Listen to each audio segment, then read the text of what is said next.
Jumpa lagi sobat, melanjutkan kisah Nogososro dan Sapu Inten untuk sobat semua. Selamat menikmati, salam sejahtera dan bahagia untuk Anda.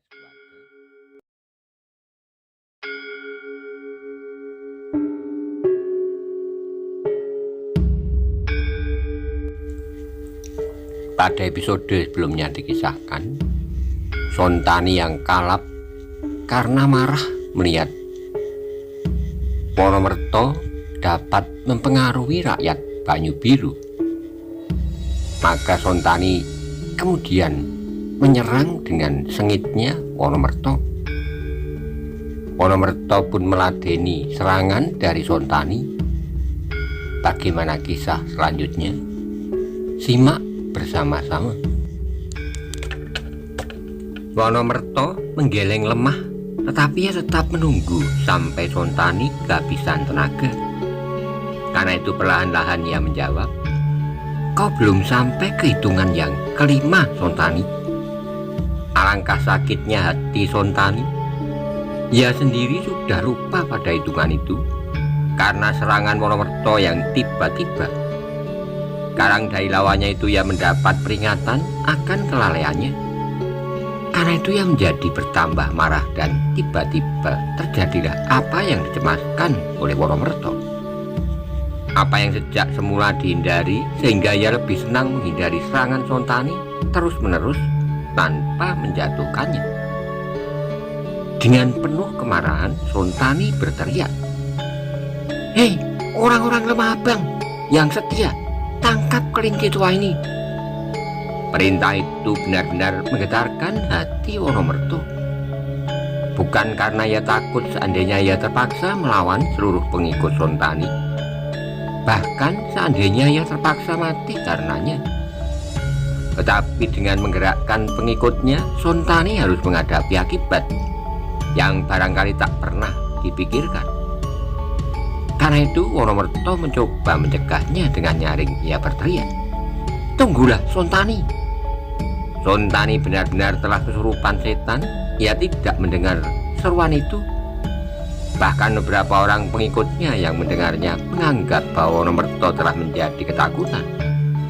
Dengan demikian mereka semakin bernafsu dan berloncatlah maju mendesak orang-orang yang berdiri di sekitarnya. Bahkan beberapa orang mereka dorong jatuh tanpa peringatan apapun.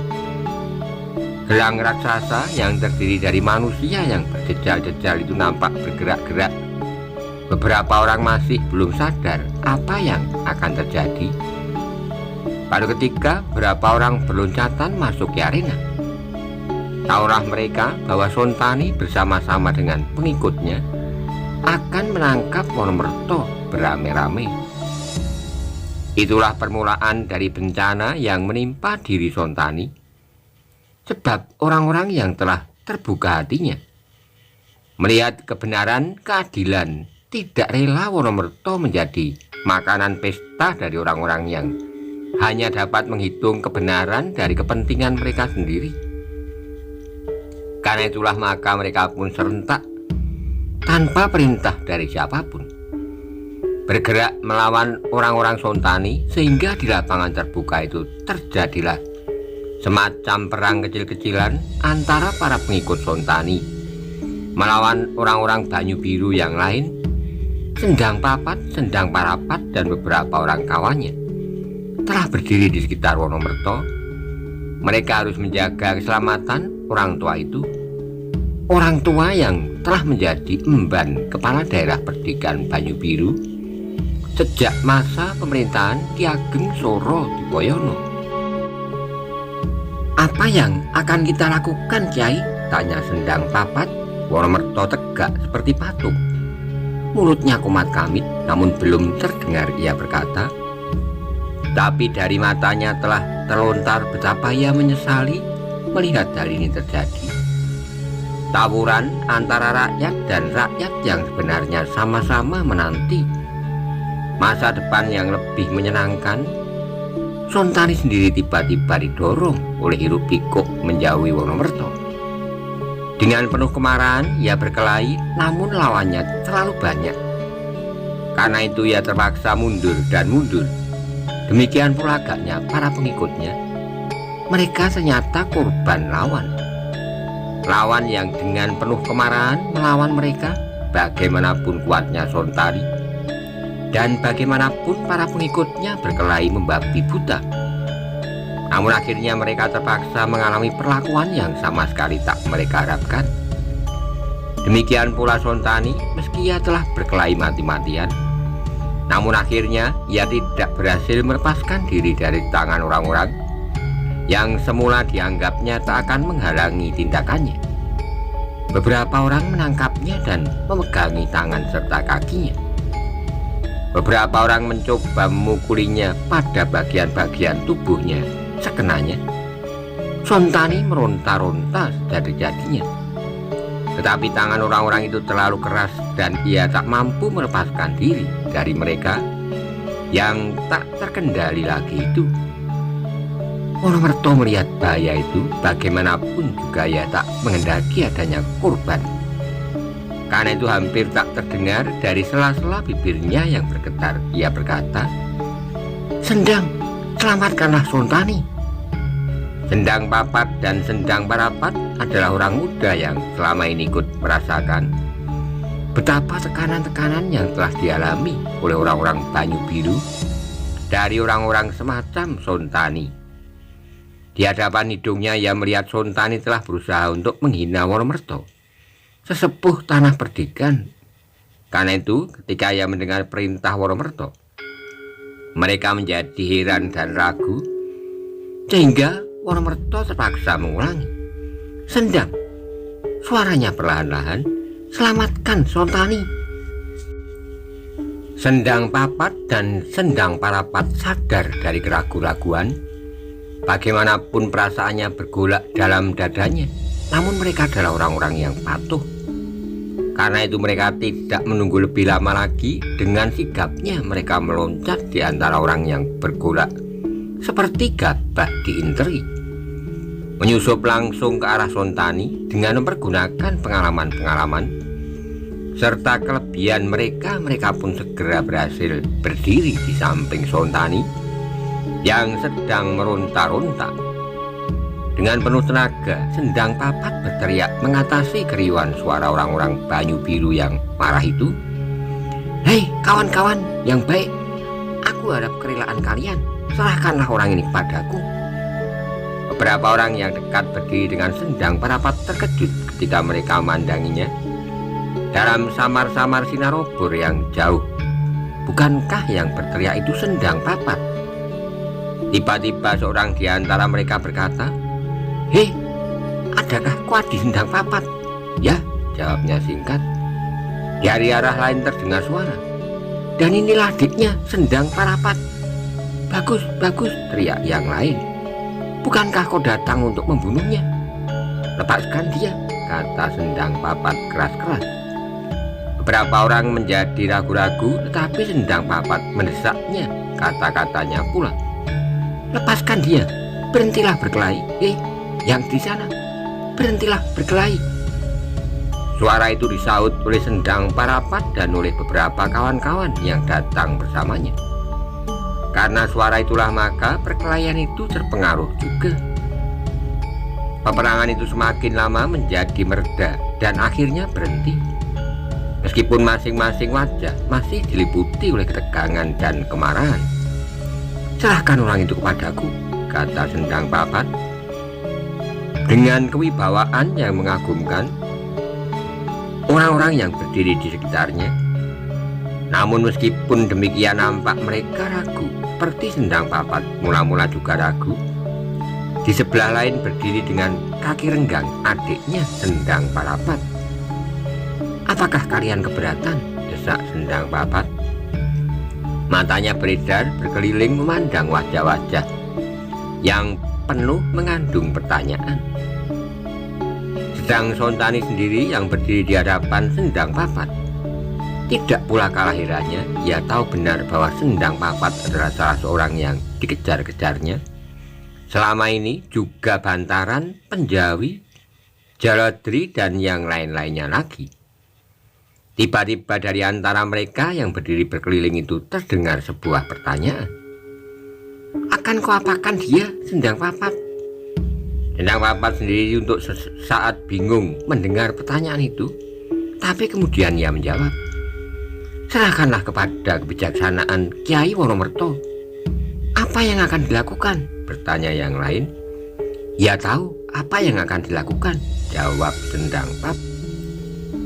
Keadaan menjadi sepi namun penuh keraguan. Masing-masing mencoba berangan-angan apakah kira-kira yang akan dilakukan oleh Wonomerto. Tetapi sepi itu tiba-tiba dipecahkan oleh suatu peristiwa yang tak terduga, yang merusak suasana yang hampir baik kembali itu.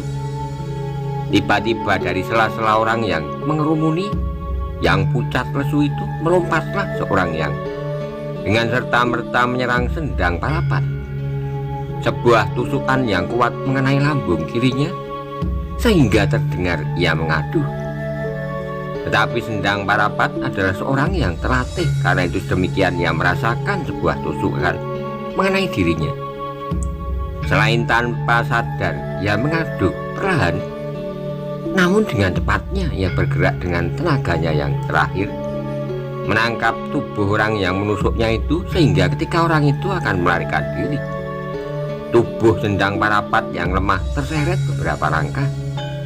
Tapi dengan demikian orang itu tidak dapat segera melenyapkan diri ke dalam kerumunan orang-orang yang masih berdiri di sana sini.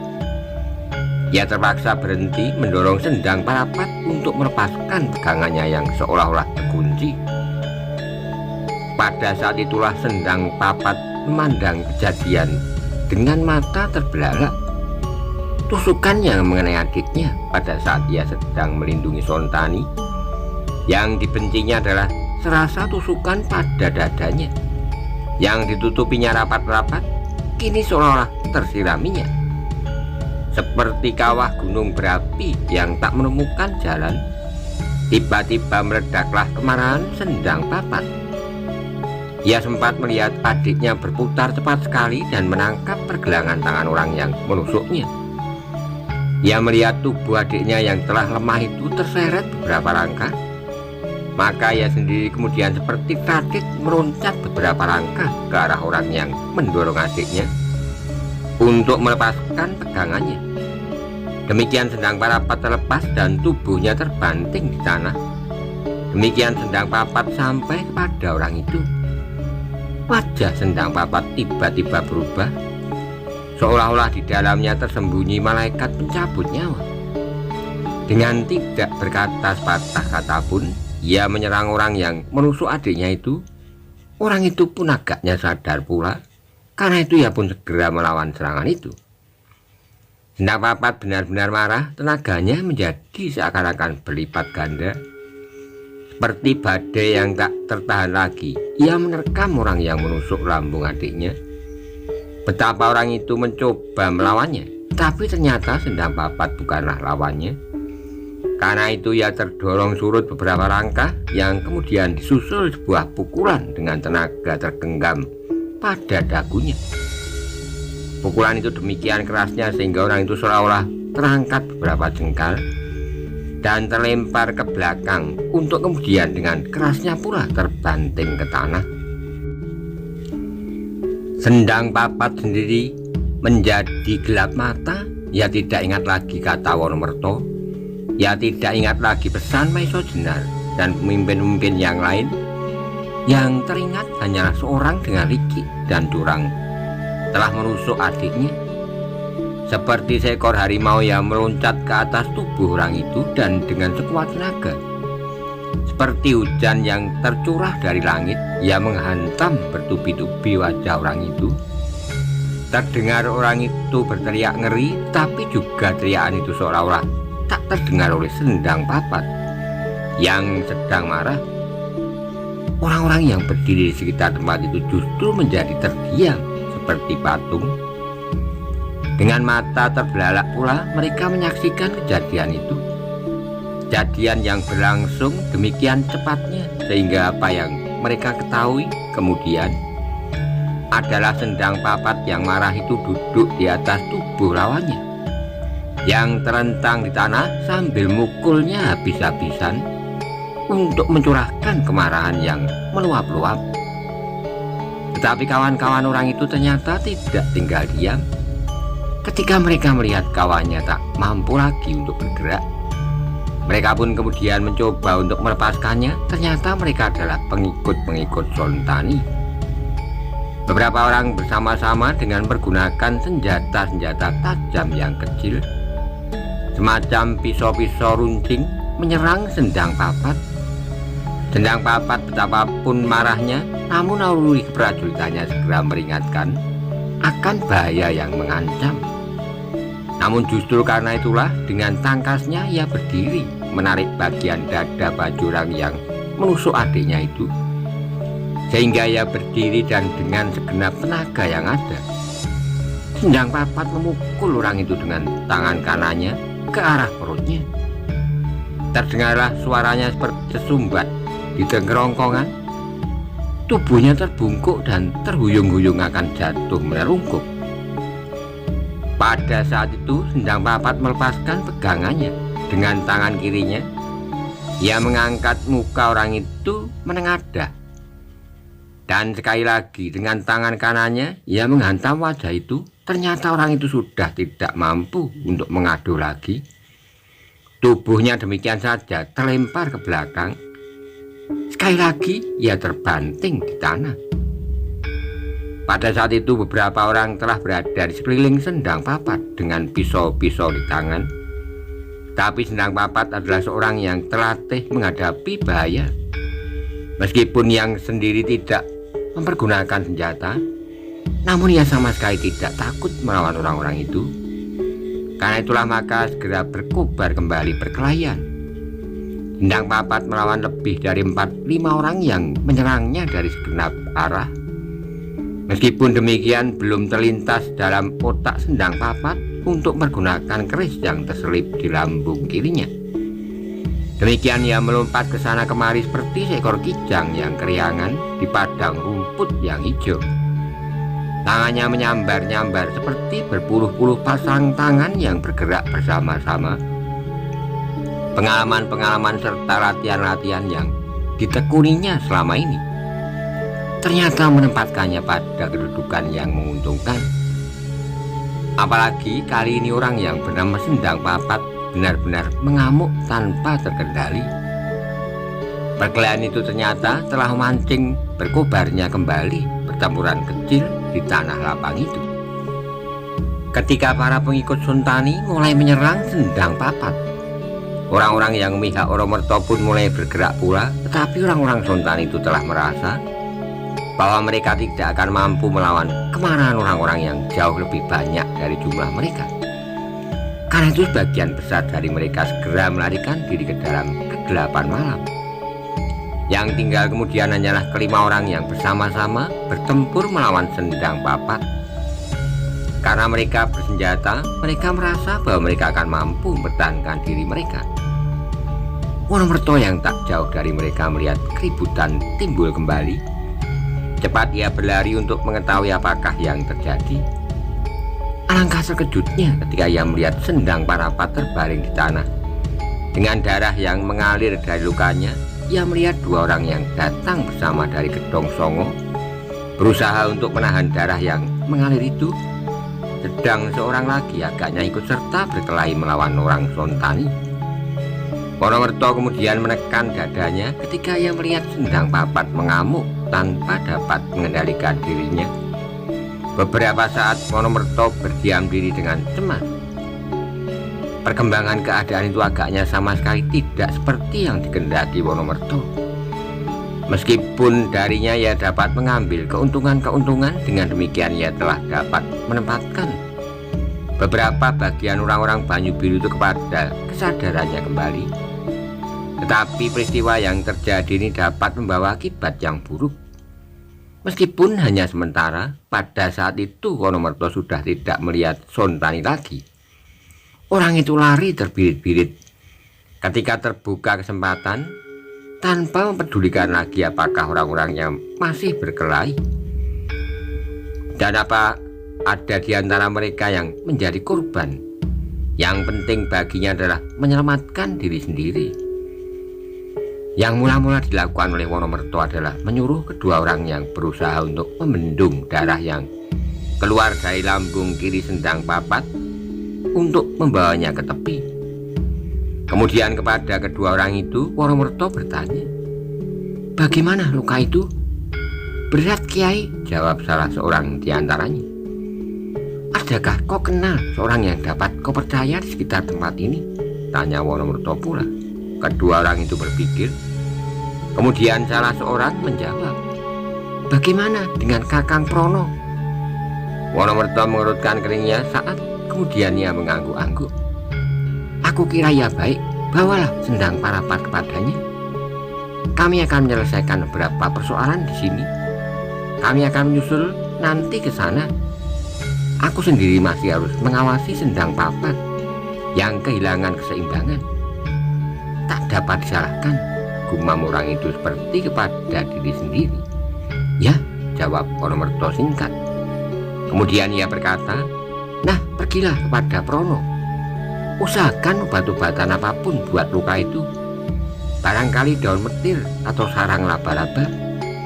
"Baik, Kiai," saut orang itu sambil berdiri dan mengangkat tubuh Sendang Parapat ke rumah Ki Prono yang tak jauh dari lapangan itu. Mereka mengharap akan dapat beristirahat dan menyembunyikan Sendang Parapat yang terluka itu. Peninggal kedua orang itu kembali Wonomerto mendekati Sendang Papat yang sedang mengamuk.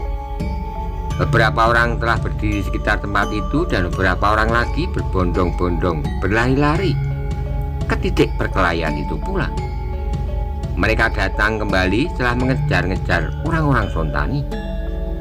Tiba-tiba salah seorang yang baru datang itu dengan napas tersengal-sengal berteriak, "Bunuh saja mereka semua, bunuh saja, bunuh, bunuh," saut yang lain. Wonomerto menjadi semakin cemas.